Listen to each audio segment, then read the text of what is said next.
Ja, nicht zu verwechseln mit der Julia. Nein, Julia ist Julia mit G.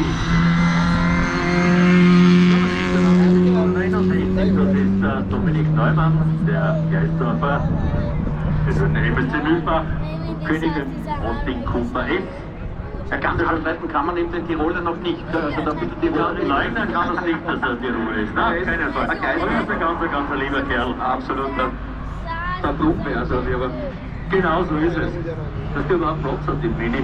Aber irgendwie schafft er. André Kuhmann aus Slowenien mit einem MG Midget. Hätte man schon Oldtimer alles mitfahren, aber er sagt, bis deppert so. Ich hab sicher für gleichmäßig herumkrallen in der Gegend, ich will reinfahren. Das war ja fast der reingefahren zu der Veranstaltung, beziehungsweise trainiert haben. Der Krieger Krötchen zum Beispiel, 42,32. Hier macht er einen Armada, zumindest jetzt im Trainingsdurchgang 2,52,27 und 2,52,56 für den Bernhard Deutsch.